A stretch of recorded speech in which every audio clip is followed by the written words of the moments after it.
Assalamualaikum warahmatullahi wabarakatuh. Selamat siang dan salam sejahtera untuk kita semua.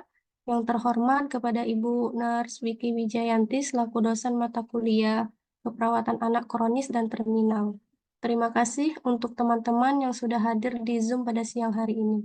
Baiklah, pada pertemuan kali ini saya selaku moderator akan memandu rangkaian presentasi kita pada siang hari ini dengan judul yang pertama yaitu ada Atresia Ani yang dibawakan oleh Mbak Mei Melani. Yang kedua ada Hipospadia yang dibawakan oleh Mbak Maria Novia. Langsung saja untuk mempersingkat waktu kita presentasi, dimulai dari kelompok Atresia Ani. Diberikan waktu 15 menit untuk membacakan materi. Kepada Mbak Mei Melani, saya persilahkan.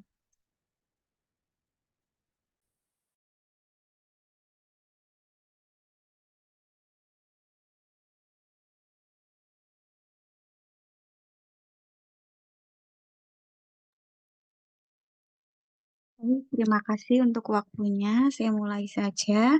Di sini saya Mei Melani. Saya akan mempresentasikan tentang Atresia Ani.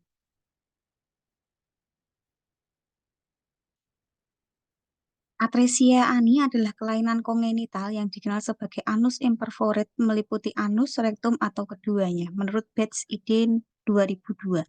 Atresia ani atau anus imperforate adalah tidak terjadinya perforasi membran yang memisahkan bagian endoderm yang mengakibatkan pembentukan lubang anus yang tidak sempurna.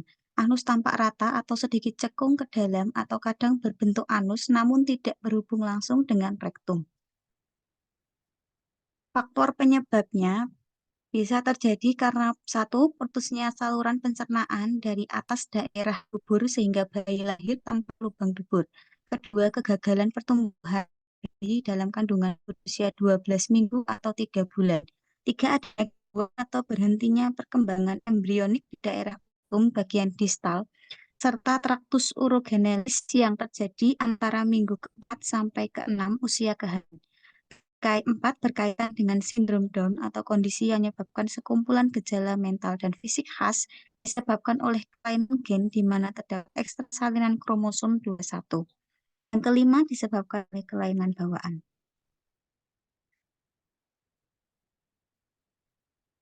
Manifestasi klinis yang pertama, mekonium keluar dalam waktu 24 jam pertama setelah kelahiran.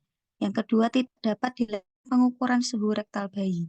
Ketiga, mekonium keluar melalui sebuah fistula atau anus yang salah letaknya.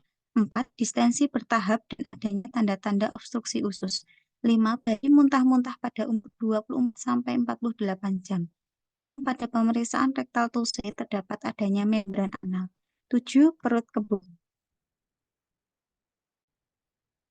Komplikasi dari Atresia ani bisa terjadi asisis hiperkloremia, ISK yang berkepanjangan, kerusakan ureter akibat prosedur bedah, komplikasi jangka panjang yaitu eversi mukosa anal, stenosis atau akibat kontriksi jaringan perut, dianastomasis.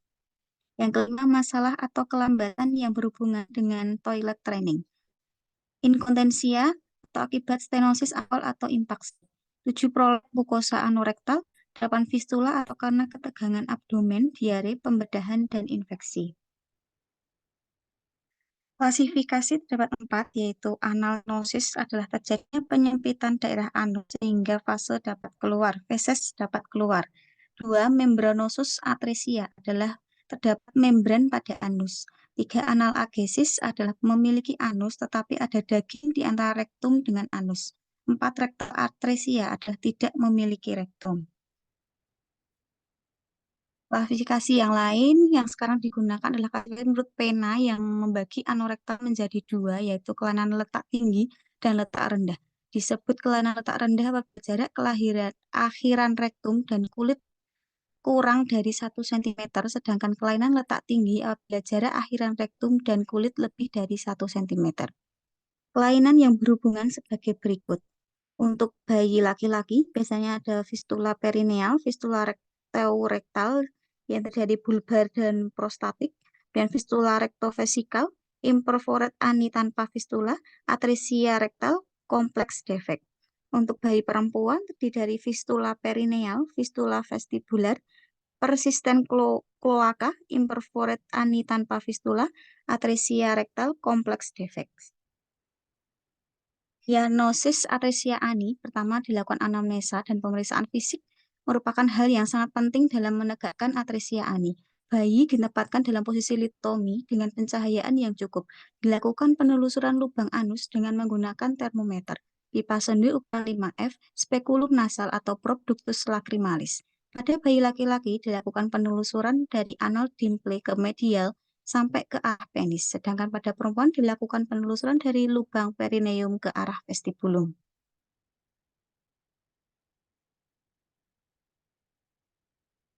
Diagnosis atresia ani yang kedua yaitu pada bayi laki-laki, bila fistula terdapat di perineum menandakan suatu fistula rektoperineal, sedangkan bila urin bercampur mekonium berarti fistula rektovesica atau retreuretra yang dapat dibedakan dengan memasukkan kateter.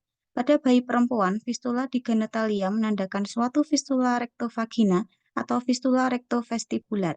Sedangkan jika fistula didapatkan di perineum, maka disebut fistula rektoperineum. Yang ketiga, apabila ada keraguan, dilakukan pemeriksaan radiologis yaitu berupa foto kidney chest position. Apabila dari hasil foto rongsen akhiran rektum kurang dari 1 cm dari kulit berarti letak rendah, dan apabila akhiran rektum lebih dari 1 cm berarti atresia ani letak tinggi. Pemeriksaan penunjang yang lain bisa dilakukan seperti pemeriksaan retal digital dan visual. Jika ada fistula, urin dapat diperiksa untuk memeriksa adanya sel-sel epitel mekonium. Ketika pemeriksaan sinyal X lateral infeksi dapat menunjukkan kumpulan udara dalam ujung rektum yang bantu pada mekonium yang mencegah udara sampai ke ujung kantong rektal. 4 ultrasound, 5 foto anteroposterior atau AP.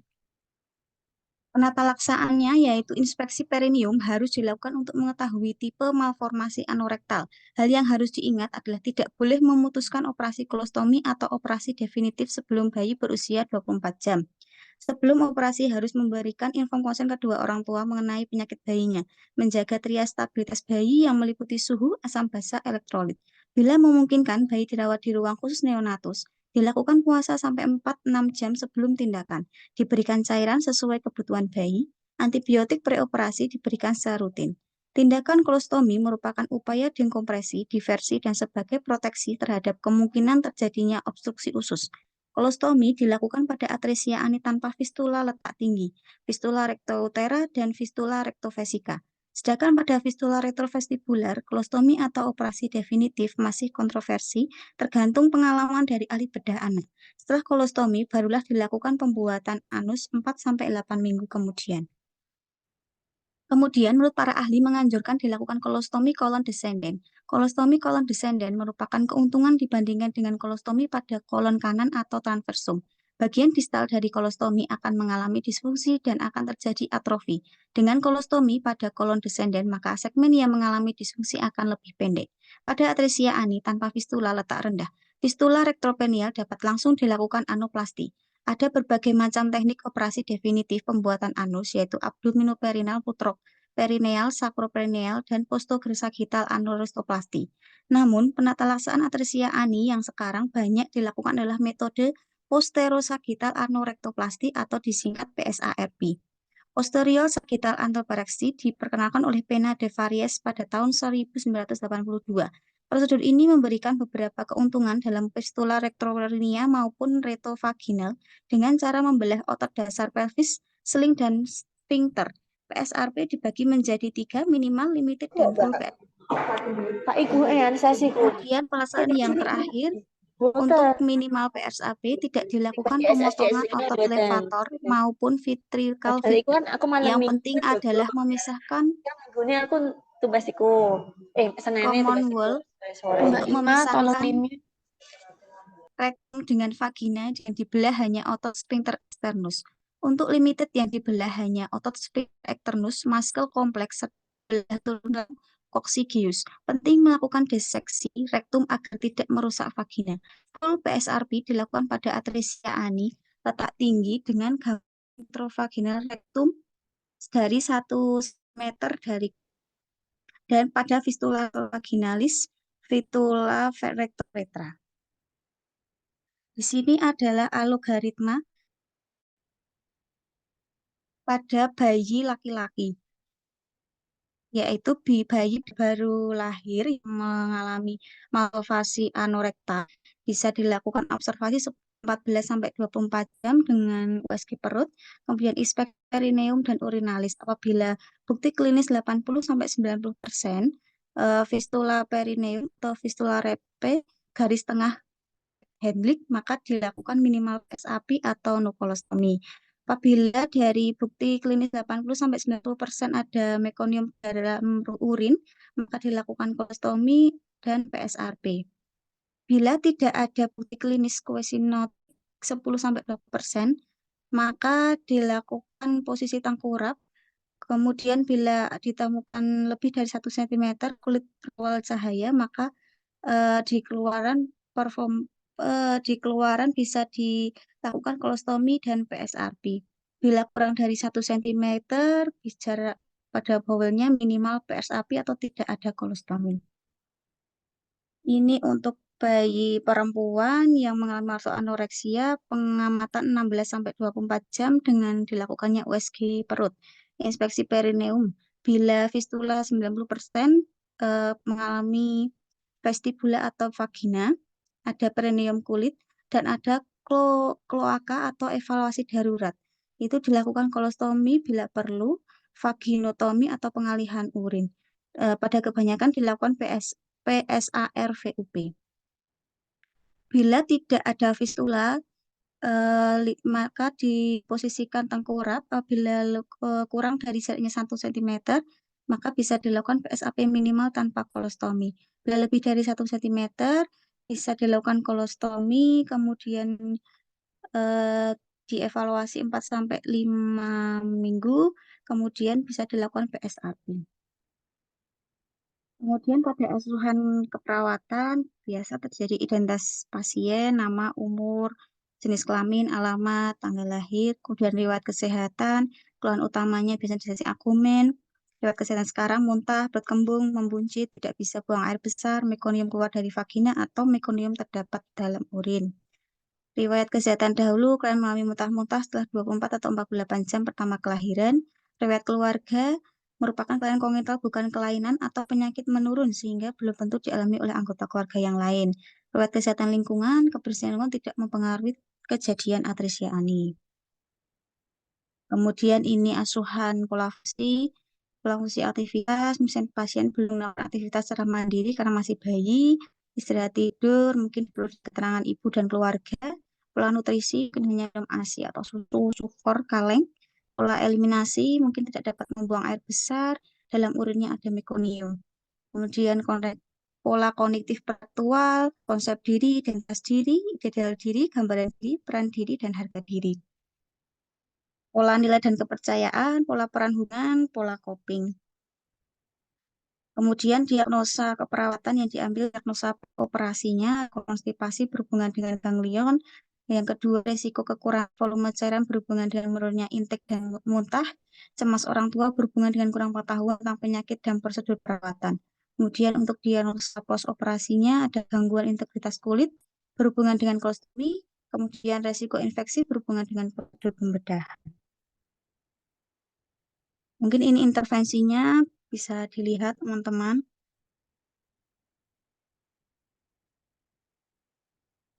Ini untuk persingkat waktu. Sekian presentasi dari saya untuk Atresia Ani. Waktu saya kembalikan ke Mbak Widya. Baik, terima kasih untuk Mbak Mei Milani yang telah memaparkan hasil materinya. Jika para audiens ada pertanyaan, silakan untuk mengajukan di kolom chat. Selanjutnya akan kita lanjutkan presentasi kelompok selanjutnya, yaitu dengan hipospadia yang dibawakan oleh Mbak Maria Novia. Kepada Mbak Maria, saya persilahkan.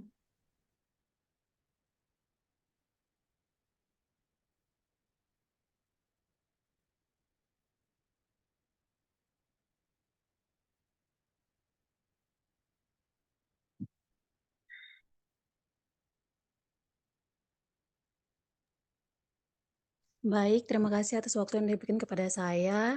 Di sini saya akan mempresentasikan ASCII dengan hipospadia. Definisi. Hipospadia berasal dari istilah Yunani atau hipo yang berarti di bawah dan spandon yang berarti celah. Hipospadia merupakan anomali kongenital pada genitalia eksternal laki-laki yang sering terjadi.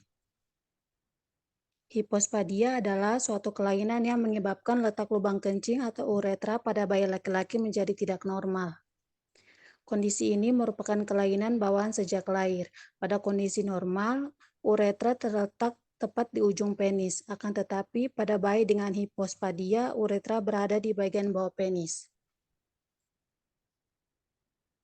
Untuk etiologi, penyebab sebenarnya sangat bervariasi dan dipengaruhi banyak faktor, dan sampai sekarang belum diketahui penyebab pasti dari hipospadia. Namun, ada beberapa faktor yang oleh para ahli dianggap paling berpengaruh, antara lain faktor genetik, faktor hormonal, dan faktor lingkungan.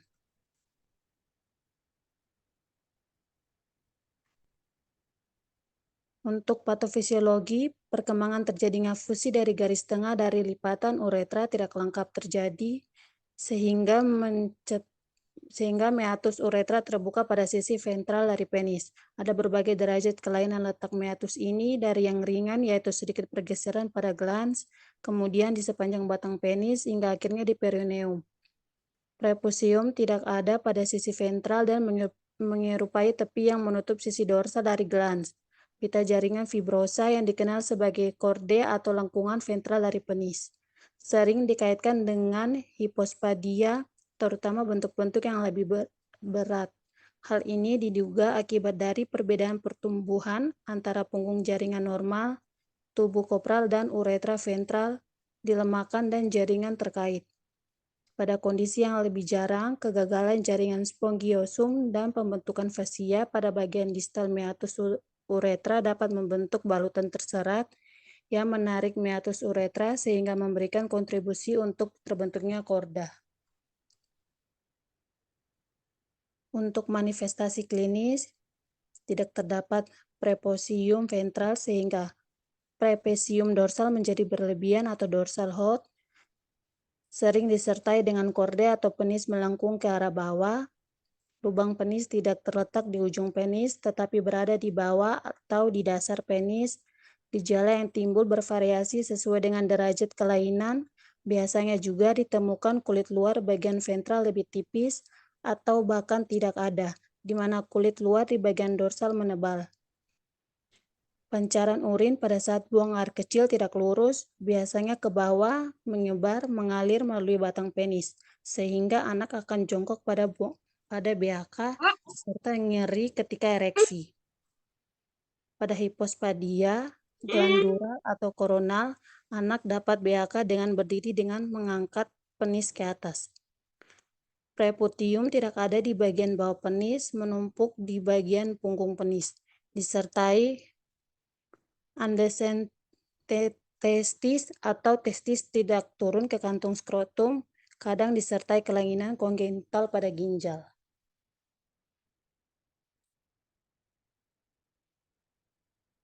Untuk pemeriksaan penunjang, berupa pemeriksaan fisik, jarang dilakukan pemeriksaan tambahan untuk mendukung diagnosis hipospadia. Tetapi dapat dilakukan pemeriksaan berikut untuk mengetahui ada atau tidak adanya kelainan pada ginjal sebagai komplikasi maupun kelainan bawaan yang menyertai hipospadia, yaitu ronsen, USG sistem kemikalamin, dan BNO, IVP. Untuk asuhan keperawatannya, pengkajian identitas meliputi nama, umur biasanya terjadi pada bayi baru lahir, jenis kelamin pada umumnya terjadi pada laki-laki, pendidikan, pekerjaan, serta diagnosa medis. Untuk keluhan utama, pada umumnya orang tua pasien mengeluh ketakutan dengan kondisi anaknya karena penis yang melengkung ke bawah dan adanya lubang kencing yang tidak pada tempatnya. Ketiga, dari riwayat kesehatan. Untuk riwayat kesehatan, pada umumnya pasien dengan hipospadia ditemukan adanya lubang kencing yang tidak pada tempatnya sejak lahir dan tidak diketahui dengan pasti penyebabnya. Untuk riwayat penyakit dahulu, adanya riwayat ibu saat kehamilan, misalnya ada gangguan atau ketidakseimbangan hormon dan faktor lingkungan pada saat kehamilan, ibu sering terpapar dengan zat atau polutan yang bersifat tertogenik yang menyebabkan terjadinya mutasi gen yang dapat menyebabkan pembentukan penis yang tidak sempurna. Untuk riwayat kesehatan keluarga, adanya riwayat keturunan atau genetik dari orang tua atau saudara kandung dari pasien yang pernah mengalami hipospadia. Yang keempat adalah pemeriksaan fisik. Untuk diagnosa keperawatan ada 5. Yang pertama, nyeri akut berhubungan dengan adanya cedera fisik. Kedua, ada gangguan integritas kulit berhubungan dengan perubahan sirkulasi. Yang ketiga, ada gangguan mobilitas fisik berhubungan dengan nyeri. Yang keempat, ada resiko infeksi berhubungan dengan efek prosedur invasif. Yang kelima, ada defisit pengetahuan berhubungan dengan kurang terpaparnya informasi. Yang keenam, ada ansietas berhubungan dengan kurang terpapar informasi. Untuk intervensinya bisa dilihat pada layar.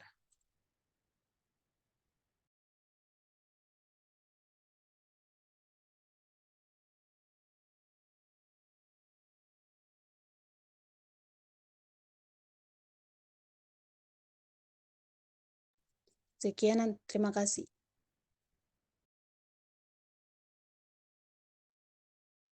Terima kasih kepada Mbak Maria yang telah memaparkan hasil dari materinya.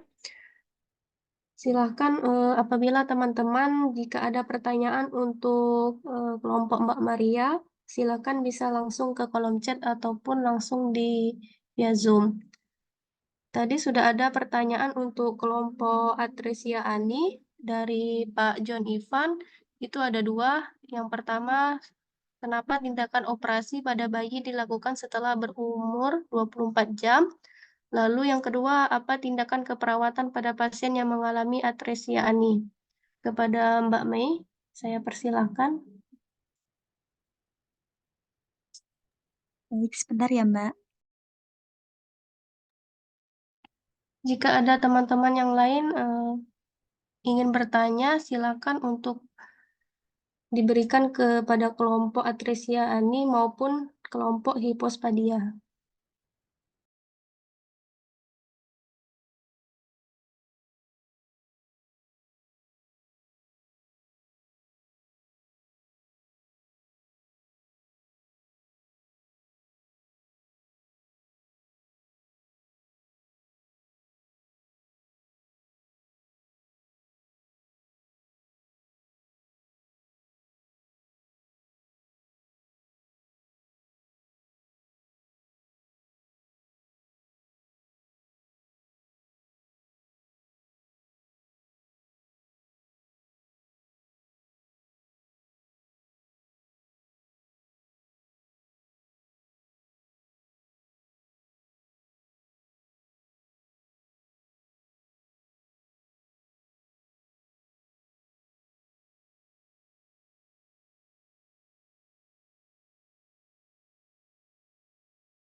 Bagaimana teman-teman? Apakah masih ada pertanyaan lagi?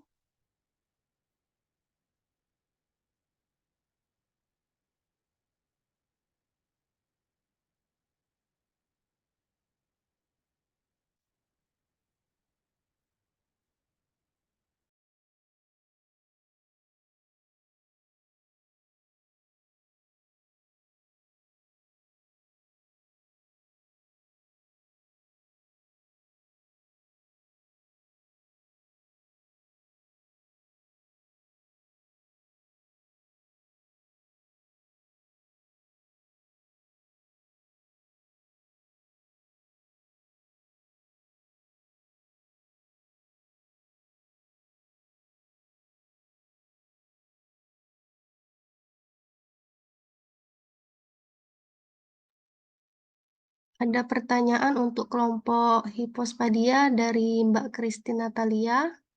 Apakah operasi hipospadia itu ditanggung oleh BPJS? Silakan kepada Mbak Maria. untuk menanggapi pertanyaan.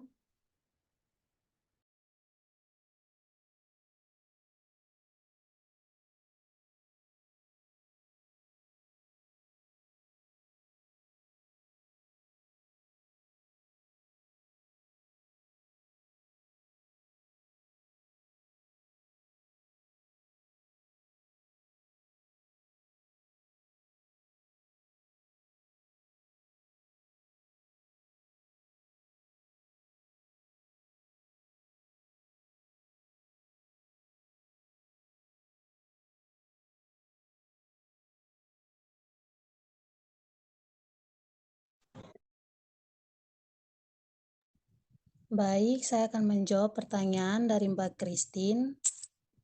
Apakah operasi hipospadia ditanggung oleh BPJS? Jawabannya ya, karena hipospadia termasuk jenis operasi yang ditanggung BPJS Kesehatan. Untuk menggunakan BPJS bisa perlu mendapat rujukan dari puskesmas tempat pasien tersebut.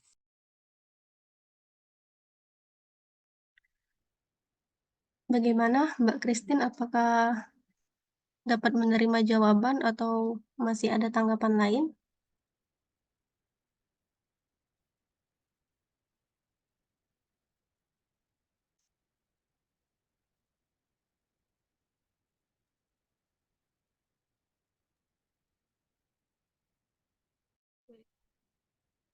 Ivan, Mbak Widya. Ya Mbak, dipersilakan untuk menjawab pertanyaan dari Pak John Ivan. Akan mencoba menjawab pertanyaan dari Pak John Ivan. Yang pertama yaitu kenapa tindakan operasi pada bayi dilakukan setelah berumur 24 jam. Yaitu karena bayi baru lahir biasanya akan diobservasi selama 24 jam sampai 48 jam pertama setelah kelahiran. Apakah nantinya bayi bisa mengeluarkan mekonium atau urin seperti itu. Nanti apabila dalam waktu 24 jam sampai 48 jam tidak bisa mengeluarkan mekonium atau urin, maka nanti perawat akan berkolaborasi dengan dokter untuk melakukan anamnese atau pemeriksaan fisik seperti tadi dengan mengukur suhu dengan rektal, kemudian sebentar Mama.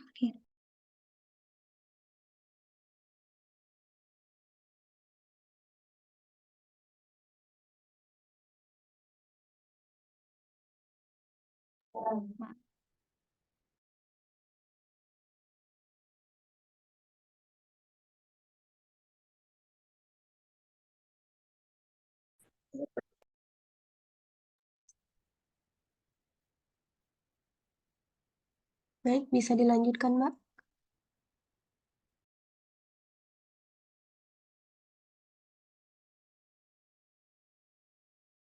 Hemat ya udah kalau ada mah kita belum ini medical attach nggak ada. Ya, maaf. Sok Pak itu sih. Reddy, bisa di-mute Pak Reddy. Saya lanjutkan. Harus diobservasi selama 24 sampai 14 jam itu ya Pak ya, untuk mengetahui apakah bayi bisa mengeluarkan mekonium atau dengan mengeluarkan urin. Nanti apabila dalam 24 jam sampai 48 jam itu bayi tidak bisa mengeluarkan mekonium atau urin, maka perawat berkolaborasi dengan dokter melakukan anamnese. Seperti yang saya jelaskan tadi di manifestasi klinisnya, itu dilakukan tindakan apabila mekonium tidak keluar dalam waktu 24 jam pertama atau 48 jam setelah kelahiran. Kemudian tidak dapat dilakukan pengukuran suhu rektal. Kemudian distensi perut bertahap dan ditandai dengan adanya obstruksi usus.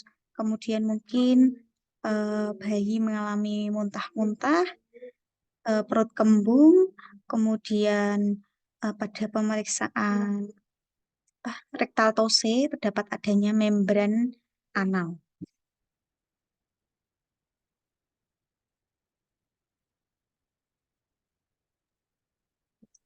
Baik, gimana kepada Pak John Ivan? Apakah masih ada tanggapan atau sudah dapat menerima jawaban dari Mbak Mei Melani? Untuk menjawab pertanyaan yang nomor 2 sekalian, Mbak Widya, dari Ya, Pak Mbak. John Ivan yang tindakan keperawatan pada pasien yang mengalami atrisia ani.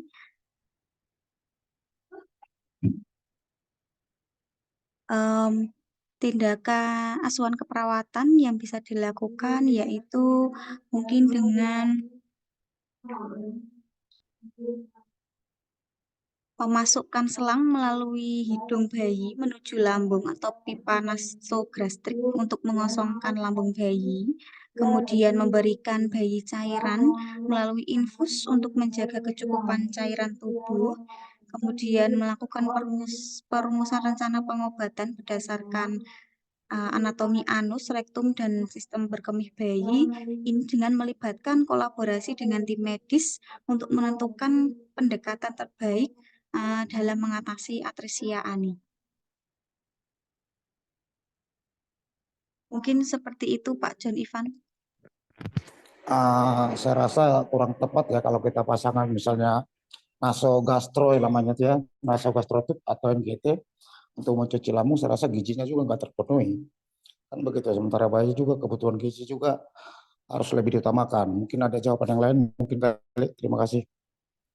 Menurut pengalaman saya di ruang anak itu biasanya dokter akan menyarankan untuk biasanya kan ada nih bayi yang tidak boleh minum dulu Pak karena kan tidak bisa mengeluarkan mekonium ataupun urin. Ada juga yang bisa mengeluarkan urin namun tidak bisa mengeluarkan mekonium. Ada juga yang bisa mengeluarkan namun ada sumbatan di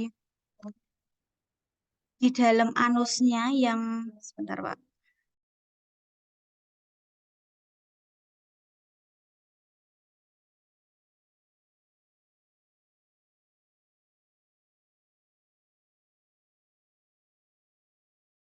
Eh,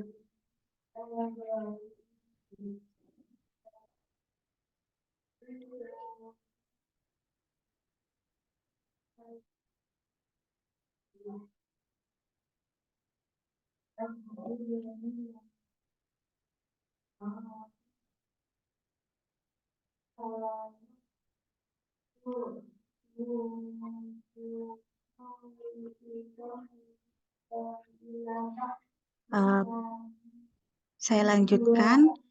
Tergantung nanti hasil asesmennya itu Pak John Ivan. Kita kan berkolaborasi dengan dokter dan tim pendiagnosis yang lain. Nanti sesuai klasifikasinya seperti adakah anal stenosis itu atau penyempitan daerah anus sehingga feses tidak dapat keluar. Jadi kan penyempitannya tidak semuanya menutup anus.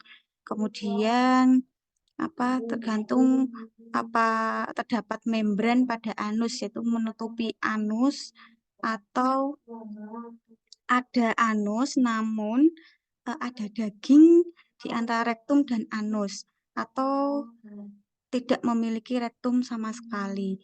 Jadi biasanya itu di rumah sakit seperti pengalaman saya dokter akan menganjurkan untuk puasa terlebih dahulu.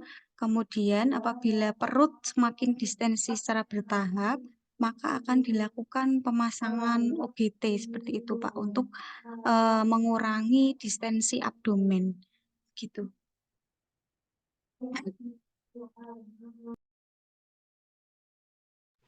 Jadi maksud saya kan gini, kita juga tahu porsi kita sebagai perawat apa, sebagai dokter apa, kan begitu dia tuh. Jadi kita jangan juga terlalu melampaui mengambil alih tindakan oleh dokter. Itu loh yang saya tanya itu kan tindakan keperawatan apa yang harus kita lakukan. Jadi kalau seperti pemasangan kita, saya rasa kalau di sini saya rasa itu biasanya dilakukan oleh dokter tersendiri. Karena untuk bayi itu sangat sulit. Mungkin begitu. Baik Pak John, ya memang dengan harus berkolaborasi dengan tim dokter untuk melakukan tindakan-tindakan seperti pemasangan, kemudian cairan pada bayi supaya bayi tetap terhidrasi supaya tidak dehidrasi karena kan mengalami eh, tidak bisa mengeluarkan mekonium seperti itu ya. Jadi kan disuruh puasa itu. Jadi harus dilakukan rehidrasi dengan pemberian cairan melalui infus itu juga dengan rekomendasi dokter.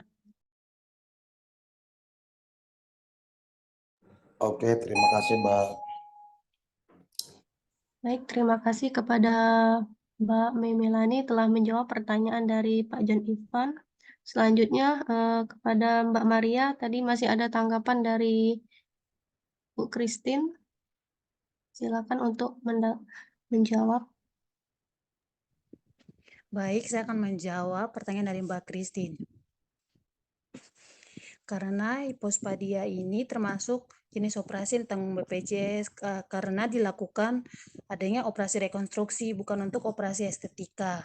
Sedangkan kalau untuk operasi estetika itu tujuannya untuk meningkatkan tampilan tubuh, bukan untuk memperbaiki organ reproduksi yang mengalami kelainan.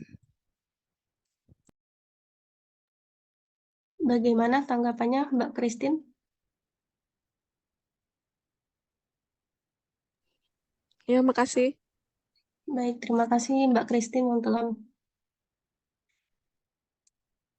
yang telah memberi pertanyaan untuk kelompok hipospadia. Kepada teman-teman yang lain, apakah masih ada pertanyaan lagi?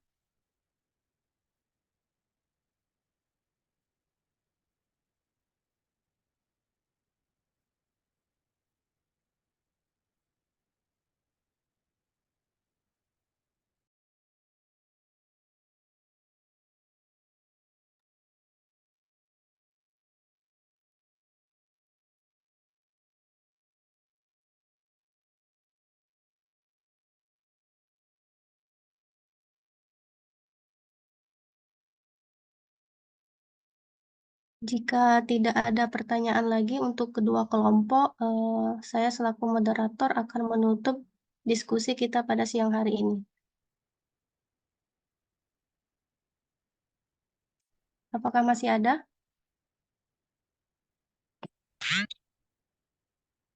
Sepertinya cukup ya. Tidak ada lagi pertanyaan untuk kelompok.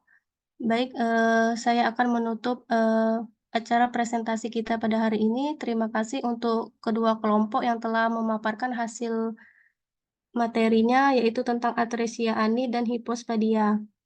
Saya tutup, saya ucapkan wassalamualaikum warahmatullahi wabarakatuh. Saya kembalikan kepada Ibu Vicky. Kepada Ibu saya persilakan. Ya, terima kasih Mbak Widya. Selamat siang. Assalamualaikum warahmatullahi wabarakatuh. Waalaikumsalam warahmatullahi wabarakatuh. Ya, sebelumnya saya sampai jam berapa ya, Bu? Jam 2? Jam 2, Bu. Oh iya, iya, baik. 10 menit ya. Oke. Terima kasih karena ini apa namanya waktu yang mepet sekali ya. Karena sudah ada jadwal, Selasa ya sudah jadwal untuk ujian. Jadi saya minta waktunya sebentar untuk presentasi untuk malformasi anorektal atau atresia ani dan untuk hipospadia. Oke, tadi sudah disampaikan oleh kelompok bahwa untuk atresia ani tadi menyoroti dari pernyataan dari Ibu Melani ya, Bu. Ya, tadi untuk pertanyaan dari Pak John Ivan. Untuk tindakan operasi pada bayi dilakukan setelah berumur 24 jam untuk atresia ani. Iya, tadi benar ya.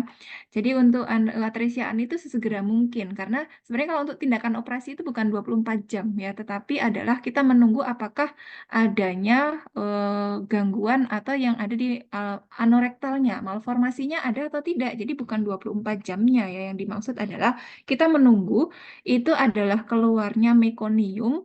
Itu mekonium itu yang harus keluar itu adalah 24 jam sampai 48 jam pertama kelahiran.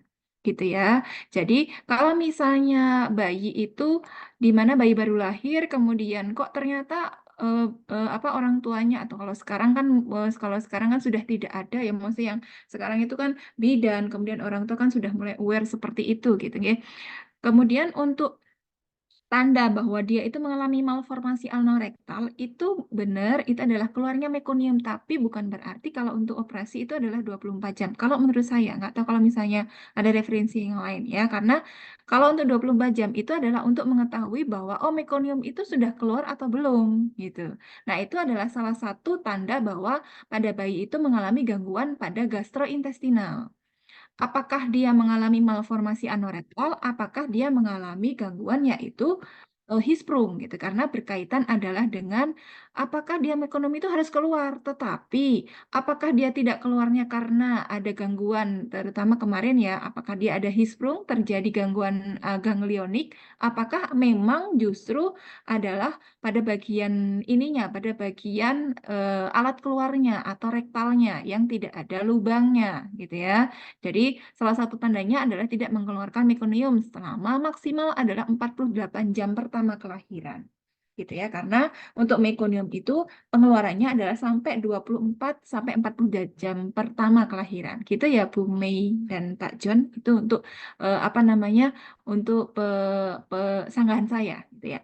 Yang kedua tadi sanggahan saya adalah untuk Bu Mei. Nah, yang keluar itu adalah di bagian rektalnya saja ya Bu, keluar untuk ininya mekonium. Mekonium tidak keluar dari air kencing ya Bu ya tadi Bu. Ini ya Bu ya. Jadi yang tadi menyampaikan itu ya? Ya enggak? Iya, Bu, ya. Bumi. Heeh. Karena salurannya Iya, berbeda. Bu. Ya, Oh, kita bahasnya adalah bagian gastrointestinal ya, bukan pada bagian untuk perkemihan gitu ya. Pada gastrointestinal ya, gastrointestinal ini adalah pada bagian anusnya, itu bukan pada bagian uretranya, gitu ya. Nah, untuk mekonium atau kalau misalnya dia sudah karena di sana ada letak tinggi, kemudian ada letak rendah gitu ya, itu bisa terjadi. Makanya tadi mungkin Bu Mei itu apa namanya rancunya adalah fesesnya itu bisa keluar melalui uretra gitu ya Bu, mungkin ya. iya, iya, Bu. Ya, Iya, begitu, Bu. nah itu ya, bukan mekoniumnya, tetapi mungkin karena dia letaknya adalah dia menempel pada bagian ini ya, mungkin kandung kemih, kemudian ureter, maka dia bisa keluar, fesesnya itu bisa keluar melalui uretra dan bisa keluar melalui saluran apa namanya perkemihan gitu ya, bukan mekonium keluar melalui saluran perkemihan gitu. Itu yang perlu saya ini apa namanya luruskan. Kemudian untuk tadi, apakah tindakan keperawatan yang pada pasien yang mengalami atresia ani? Tindakan keperawatan, kalau saya boleh menambahkan, tadi untuk tindakan keperawatan sudah beberapa sudah ini ya sudah masuk ya. Kalau untuk pasien dengan atresia ani, kalau ini ya menurut apa namanya sepengetahuan saya, itu untuk manajemen keperawatannya yang kita memberikan keperawatan berfokus pada, kok saya nggak menghidupkan kamera. Ya, untuk keperawatan itu adalah berfokus pada upaya mempersiapkan bayi untuk praoperasi. Ya, karena di sana untuk melakukan perawatan itu ya tidak bisa karena apa namanya salurannya yang tidak ada sehingga kita adalah untuk manajemen keperawatannya adalah untuk sebelumnya adalah menjalani pembedahan dan memberikan asuhan keperawatan pasca operasi. Nah, mungkin tadi sudah disampaikan terkait dengan penyusunan apa pemasangan OGT supaya pasiennya tidak kembung gitu ya. Kemudian yang penting adalah sesuai dengan indikasi dan atas advice dari dokter gitu. Jadi kalau untuk perawatan sebelum ini ya berarti untuk tindakan tindakan keperawatan ya kita memberikan persiapan kepada terutama adalah kepada orang tuanya dan terkait dengan bayinya. Bagaimana memperbaiki KU gitu. Kemudian bagaimana memperbaiki dari apa namanya misalnya untuk gizinya supaya kalaupun misalnya gizinya tidak terpenuhi paling tidak adalah segera mungkin akan dilakukan operasi. Nah, untuk tindakannya adalah kita mempersiapkan adalah terkait dengan orang tuanya, karena di sana setelah terjadi operasi, maka akan ada untuk pemberian ini ya, penkes untuk pasca bedahnya seperti apa, apakah dia harus diberikan untuk ostominya seperti apa, perawatannya seperti apa, itu adalah untuk tindakan keperawatannya, untuk terutama adalah untuk pasca bedahnya. Bagaimana kemudian berapa kali tahap untuk melakukan operasi? Apakah hanya dilakukan anuplasi saja atau hanya harus dilakukan untuk ostomi gitu. Itu Pak John, apakah ada sanggahan atau Bapak Ibu yang mungkin pernah berkecimpung atau merawat pasien dengan atresia ani?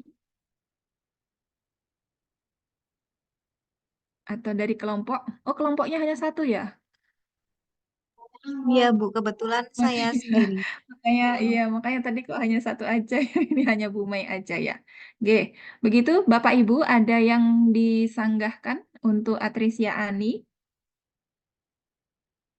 Karena sebenarnya untuk atresia ani itu untuk gastrointestinal sebenarnya untuk tanda-tandanya itu hampir mirip dengan Hirschsprung. Tetapi bedanya dengan Hirschsprung itu adalah kalau Hirschsprung itu bisa terjadi pada anak-anak gitu. Tetapi kalau untuk atresia ani tidak bisa terjadi pada anak-anak karena kita melakukan deteksi dini pada bayi itu pertama kali. Nah, apa? Pertama kali adalah terjadinya pengeluaran mekonium 24 sampai 48 jam pertama. Kemudian pasiennya itu kembung, pasiennya nangis terus, itu sama kan hampir mirip. Nah, tetapi hampir mirip dengan atresia ani dan Hirschsprung. Tetapi kalau untuk Hirschsprung itu bisa terjadi pada anak-anak, tapi untuk atresia ani tidak bisa terjadi pada anak-anak. Nggak mungkin ya kalau misalnya tiba-tiba anaknya mengalami atresia ani gitu. Nah, nggak mungkin karena itu adalah bagian paling luar gitu untuk pengeluaran fesesnya. Nah, kalau untuk Hirschsprung bisa terjadi, kemungkinan adalah karena dia sering menahan BAB, kemudian kaitannya adalah dengan apa namanya tidak mau makan, untuk itu adalah faktor predisposisinya gitu ya, tidak mau makan serat, kemudian dan lain sebagainya. Tetapi kalau untuk atresia ani itu adalah kaitannya adalah dengan saluran terakhir pembuangannya gitu. Pembuangannya terakhir kalau misalnya sudah tidak bisa, berarti kan dari sampai dia baru lahir tidak keluar mekonium, maka dia harus makanya segera harus dilakukan operasi gitu. Itu Bapak Ibu. Kemudian yang kedua adalah untuk hipospadia. Apa itu hipospadia? Nah, hipospadia itu eh, defek uretra yang ditandai dengan lubang uretra. Kalau tadi dari kelompok sampai menjabarkan nggak pembagian dari ininya? Hipospadia atau epispadia? Tadi menjabarkan nggak, Bu? Enggak ya? Tidak disampaikan hipospadia yang seperti apa, epispadia yang seperti apa. Ini hanya hipospadia aja ya, Bu Maria. Karena nggak ada pertanyaan ya, Bu. Iya, Bu. Senang ya kalau nggak ada pertanyaan ya, Bu. Ya, 1 menit lagi. Baik, hipospadia itu merupakan defek di mana ditandai dengan lubang uretra itu terletak di permukaan ventral penis, ya. Kalau hipospadia dan epispadia itu sebenarnya ininya sama, ya, karena lubang lubang untuk saluran uretranya itu dia tidak sesuai di jalurnya, ya. Kalau untuk hipospadia itu adalah dia di ventral penisnya atau di bagian atas, ya. Sambil membayangkan ya, Bu. Dan Bapak gitu. Kalau Bapak kan punya ya, kalau Ibu itu yang mana gitu ya. Ya. Kemudian kalau epispadia itu adalah lubang uretra terletak di sisi dorsal ya.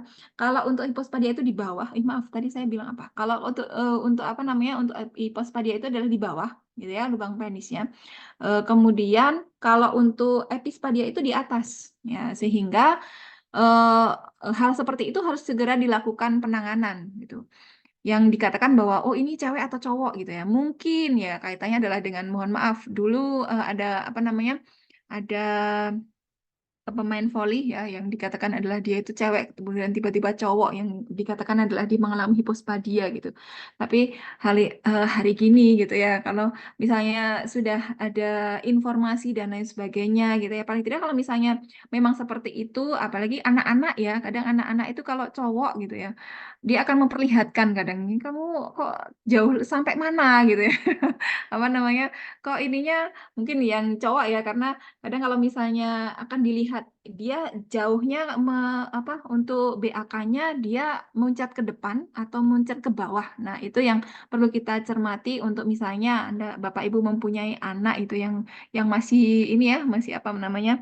Masih belum punya putra ya. Nah, seperti itu atau ponakan ya. Jadi itu akan menjadi masalah karena apa? Terkait dengan untuk seksualitas ketika besok sudah berkeluarga dan lain sebagainya karena terkait dengan infertilitas pada laki-laki gitu. Nah, itu harus dilakukan segera dan dilakukan perbaikan supaya apa? Terkait dengan infertilitas itu. Nah, supaya bisa menjadi fertil gitu. Itu Bapak Ibu, ada yang perlu disampaikan lagi? Sudah jam 2 nanti saya dimarahin sama Pak Pri ya. Saya minta contohnya Pak Pri. Oke. Cukup Bapak Ibu untuk hari ini. Cukup nggih? Nggih, baik. Untuk keperawatan anak, untuk ujiannya, nanti saya sampaikan untuk materinya. Kayaknya di materi ini ya, kayaknya materi apa ya? Perkemihan kayaknya. Kayaknya loh ya, nanti saya cek lagi untuk ininya. Oke, cukup untuk hari ini Bapak Ibu. Terima kasih untuk teman-teman yang sudah memfasilitasi Mbak Widya, Mbak Besma ya, Bella Basma dari Besma. Bella Basma, Ibu Ibu Mei dan Ibu Maria yang sudah presentasi pada hari ini. Cukup sekian dari saya, semoga bermanfaat. Selamat siang. Wassalamualaikum warahmatullahi wabarakatuh. Waalaikumsalam warahmatullahi wabarakatuh. Sama-sama, nggih. Saya izin live.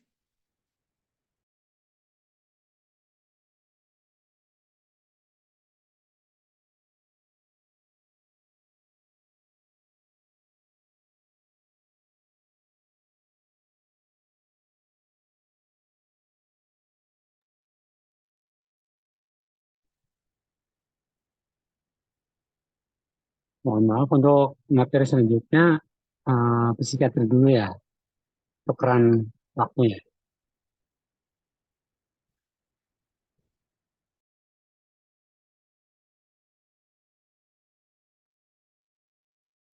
Mbak Ima,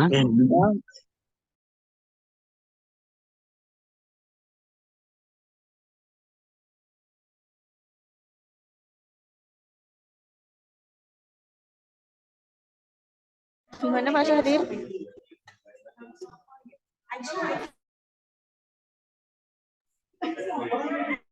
Perawatan psikiatri dimajukan sekarang dan keperawatan dewasa nanti setelah psikiatri ya. oke ya, kita hubungi Pak Wahid.